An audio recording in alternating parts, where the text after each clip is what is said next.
Well, hello, my vile little voyeurs, and welcome back to 31 Films of Halloween, Day 12. Halfway there, almost.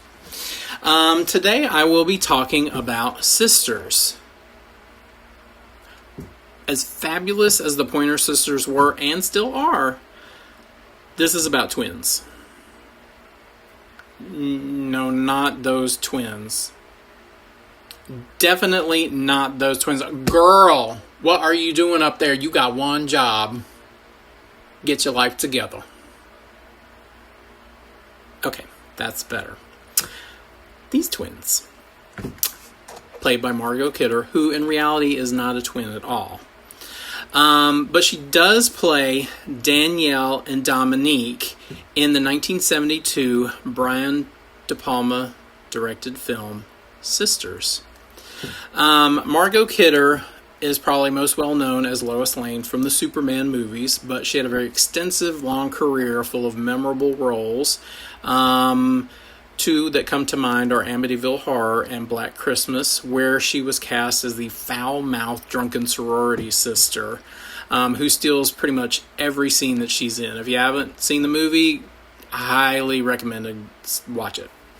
We also have Jennifer Salt, who appeared in Midnight Cowboy and Brewster McCloud. We have Charles Durning, who also had a very long, extensive career, including When a Stranger Calls and Dark Night of the Scarecrow, both highly recommended. And we have William Findley, who appeared in some other Brian De Palma movies, including Phantom of the Paradise, and Lyle Wilson rounds out the cast. As I was saying, Margot Kidder plays twins, Danielle and Dominique. One is good, and one is a little crazy. So Danielle is a actress / model, and she happens to meet Lyle after they both appeared on this really skeezy, cringe-worthy version of Candid Camera. I mean, it is ick. But anyway, they hit it off. They go out on the town. Unfortunately, it's interrupted by William Findley, who plays Emil, and he claims to be Margot Kidder's husband. And he's all like, Danielle, you need to come home with me. Why are you here? And she's like, yeah, get away from me, crazy man. I'm not married to you anymore. Blah. And so they have to kick him out of the bar. So she goes home with Loverboy, and they knock some boots and have a good time. And the next morning, Lyle wakes up and he hears Danielle having an argument with Dominique. And it is not good. Very combative. And it upsets Danielle enough where she has to go take some medication. Clue number 1. Unfortunately, this medication falls down the drain. Of course it would. So she's all like, oh no, my pills, I need them. And he's like, I'll get you a refill. And so he goes to get her a refill, sees a bakery, and decides to bring back a cake because it's her birthday. Happy birthday, girl. And brings the cake back, gets it ready, brings it to her with this giant ass butcher knife. I mean, this mug is Michael Myers approved. I mean, you could sculpt your hedges with this bad boy. So he brings it in there. We know it's not going to be good. So Danielle raises up out of the bed, and her face is looking twisted and scary and stuff. And she grabs this knife and she's all like, shish kebab city. Poor Lyle, he did not stand a chance. So, it just so happens that the hubby comes to the door after this murder takes place. How convenient, of course. And he's all like, Danielle, what have you done? And she's all like, oh my God, there's a dead man. And so they have to dispose of the body inside the sofa. Well, the whole time this has happened, Jennifer Salt sees the murder from her apartment across the way. So she calls the cops, they don't really want to help her because she's this journalist who writes these scathing articles bashing the police. But they come over anyway because it's their job. Well, they check out the apartment. They don't find anything. But Jennifer Salt has got her nose in like every nook and cranny and crack, all the cracks, nose in the cracks. And, you know, she finds some questionable things, but police still don't believe her.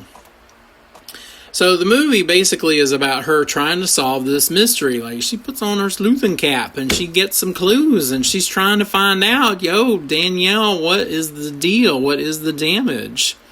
So we're taking on this journey of sisterhood and conjoined twins and some other crazy things.